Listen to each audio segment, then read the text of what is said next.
Well, first of all, somebody asked me what I was going to say, and I said, I don't know what to say at this point. Literally, the talking points that everybody in American life had 4 weeks ago, you have to throw them in the garbage can now because of this movement. We went from Hopi to Mopey, right? We were all Hopi in 2008. By 2009, we were all Mopey, and we were in Mopey land for 2 years, and a lot of us kept working hard. We were doing the best that we could, but it really took this to rise up and to show us that we weren't alone. And we are now in a situation where a couple of things I think are important. There's a big fact in American life, which is that, in global life, which is very simple. Our sisters and brothers in Asia have middle classes that are growing. God bless them. Hopefully they won't grow in a destructive way. Hopefully they'll grow with clean energy. But they're growing. Their middle classes are growing. Our middle class is falling apart. Our middle class is shrinking. We had 20 million people who 3 years ago were in the middle class. Today they are in poverty. People say, well, Van, you used to work, to help poor people. How come you changed? I said, no, the constituency of poor people grew. I'm still working to help poor people. It's just now the poor people are the veterans who are coming home to no jobs, to no hope, to a lot of lip service, but 17 suicide attempts a day. So our young veterans who are coming home, the unemployment rate for veterans is 20 to 30% higher than their peer group, and their peer group of young people have a higher unemployment rate than anybody else. So they now become a part of this struggle for economic fairness and justice. The young people themselves, many of you out here, how many of you are college students out here? How many of you are recent college graduates? Right. How many of you guys are still praying for an unpaid internship? I'm going to let you in on a dirty secret in America. You used to be able to get out of college and get something called a job, right? Not an internship, a job. You can start something called a career. That's been taken away from millions and millions of young people. They're graduating every spring off a cliff into the worst economy since the Great Depression, and neither political party has said anything about it. The constituency is bigger now. The firefighters, the teachers, the nurses. We have this new word that's almost like a slur called public employees. I say it's a new word just because when I grew up, I never met a public employee. I met teachers. I met librarians.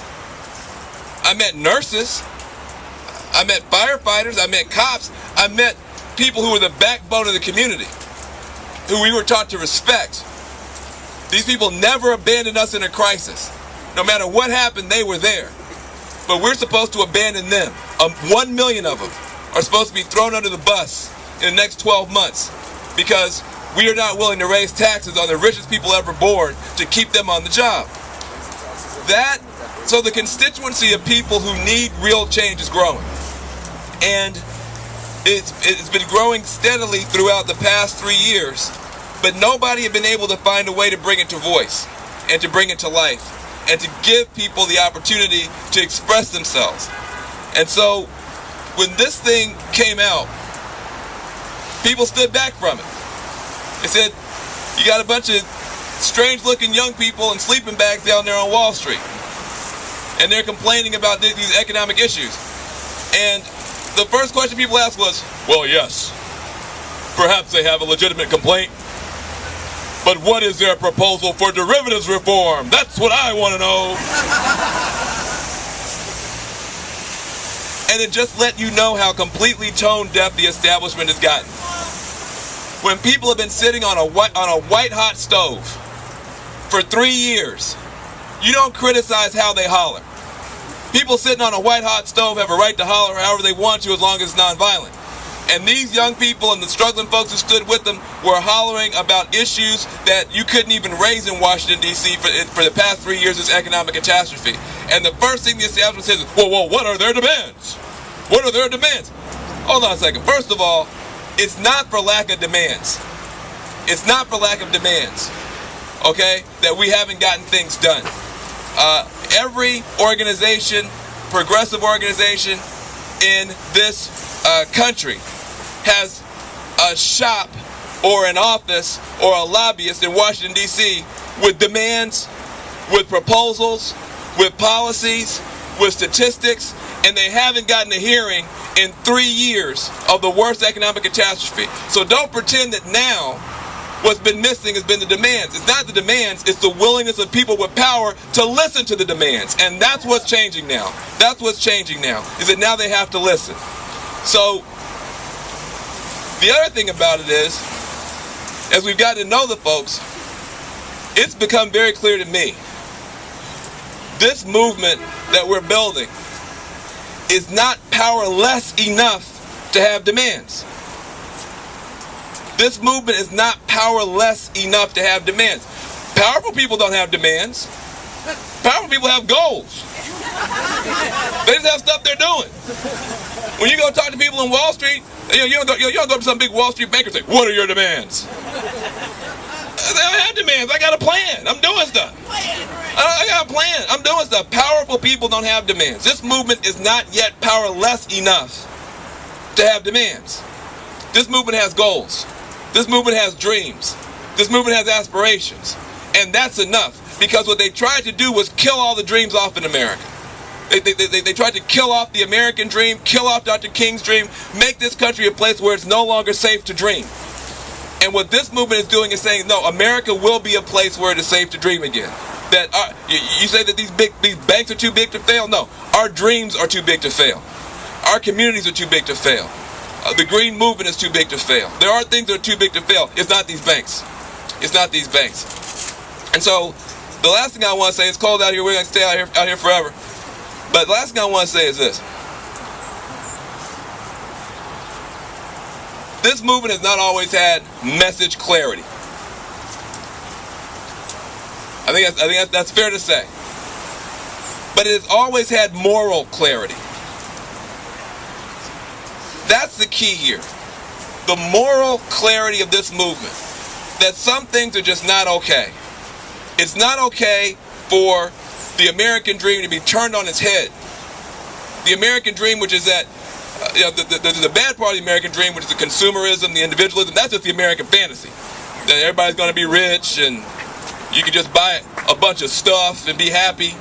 Just buy a big enough flat screen TV, you can cover up all the holes in your life. No, that's the American fantasy, which has led to an American nightmare. That's what we're talking about. But when Dr. King stood up, the first thing he said about his dream, he said, "I have a dream. It is a dream deeply rooted in the American dream." He wasn't talking about consumerism. He was talking about living in a country where everybody counts, where everybody matters, where you shouldn't have to be born rich or with a certain skin color or eye shape or hair texture or from a certain part of town to be able to work hard and get somewhere. This is supposed to be a country. Now, the promise has been bigger than the delivery, but the promise means something. It's supposed to be a country where people should be able, if they're willing to work hard and play by the rules, to give their kids a better life. It's not okay for that to be turned on its head, where now the people who are working the hardest are falling the furthest behind. The people who are working the hardest are the ones who can't find a way to succeed.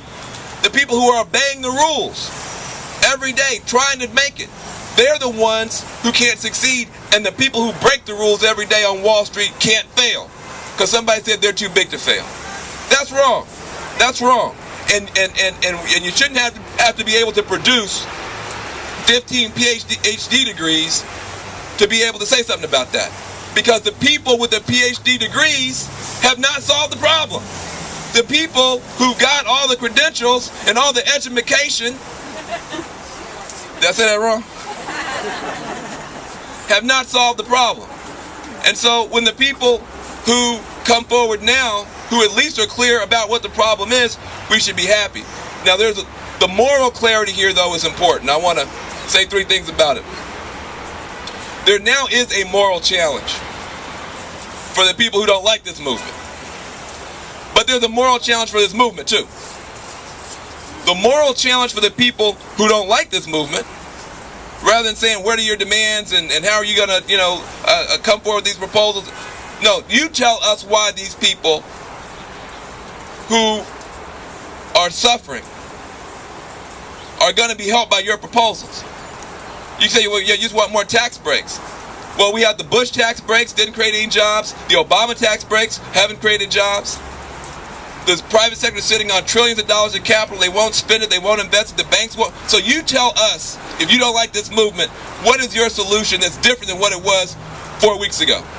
There's a moral challenge now for Democrats and Republicans to come forward with some real answers and real solutions at the scale of the problem being pointed to. So if you don't like this movement, fine. But then what's your answer? But this movement has a moral challenge as well. And it's tricky. But we got to talk about it now because it will matter later. Is this movement the 99% against the 1%? Is it the 99% against the 1%? Or is it the 99% for the 100%? If it's the 99% against the 1%, I can already write the story for you. It's not a happy story. But if this is one of those rare movements, one of those very rare movements that almost never emerges in human civilization, one of those movements like Dr. King led or helped to lead, one of those movements we associate with Gandhi, with the South African struggle, where it's the 99% standing for the 100%. That's a movement that cannot be stopped. If this movement is mad at bankers because they're bankers, or mad at rich people because they're rich people, this movement can be stopped just like that. But if this movement is saying, no, if you're a banker, if you can do some math, if you understand finances, we love you. You work in a credit union, we love you 12 times more. We're not mad at you because you're a banker. We're mad at you when you're acting like a bankster. Right? Banksters, we got a problem with. When you use that knowledge, when you use that power solely to enrich yourself, you're a bankster. When you use that money to invest in a community garden or a community agriculture program or a solar company, you're a banker, and we love you. When you use your money to go down and buy a congressperson so you can write your own rules and get away with things that are bad for the country, you're a bankster, and we're mad at you. But when you use that clout and that standing to figure out ways to get the economy moving again, to loan to small businesses, to loan to small farmers, to take the debt blanket off of the homeowners and off the students so people can start to be alive again, you're a banker. Now, we need some bankers. We don't need banksters. If this is, and sometimes it's not clear to me, but if this is the movement, the 99% for the 100%, we need everybody's genius. We need everybody's creativity. But it's got to be about making this country and this earth better and not worse.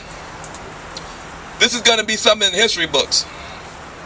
It's up to the people out here to decide. The reason I'm so hopeful and the reason that people came here in such large numbers, I've been to Occupy Wall Street. How you doing? I guess my time's up.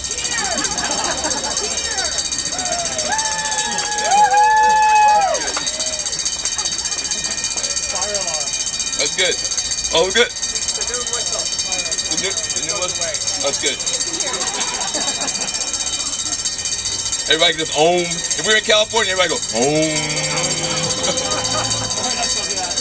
The reason I can say that, I was at Occupy LA, I was at Occupy San Francisco, and I was also at Occupy Oakland. Let's give a round of applause to the people at Occupy Oakland.